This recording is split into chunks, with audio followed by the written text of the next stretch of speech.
Well, you've probably been paying less than $2 a gallon for gas during the past few months. But as we approach spring break, and then after that, of course, the summer, the price of gas is on the rise. According to AAA, the national average is now $1.96 per gallon. Perspective, that's up 35 cents from the beginning of just this year. And joining me now is Randa Fahmy Hudome, energy expert and former Associate Deputy Secretary of Energy in the Bush administration. Randa, thanks for joining us. I'll get to the chase. What's going on here? What's behind the increase?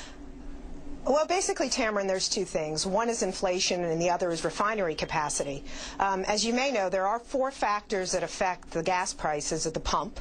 It's crude oil, taxes, distribution and marketing, and refinery capacity. And right now, the refineries have cut back considerably because demand is down.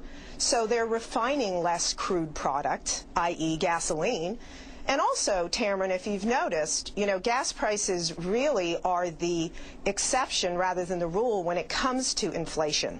For many decades, the price of gas did not adjust for inflation, and now you're seeing a little bit of that when it's reflected in the prices. And of course, if the supply and demand holds true, spring break, summertime, because of the economy, maybe people say we're going to take a short trip, drive to grandma's house or wherever.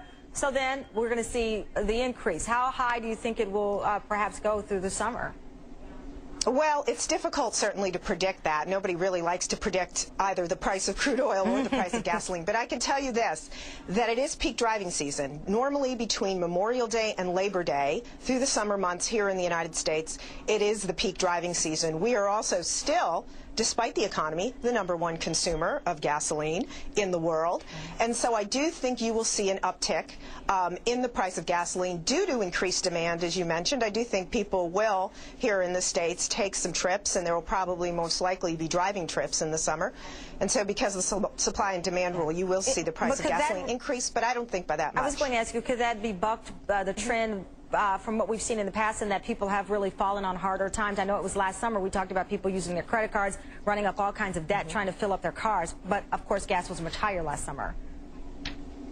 Right, exactly. And also, gas, unfortunately or fortunately, is one of the necessities along with food. People do have to get to where they're going and in order to be transported. And that's, whether or not they have jobs, whether or not the employment rates are up or down. So you're right. Absolutely. This time last year, they were much higher. So I do think you're going to see a little increase in that as well.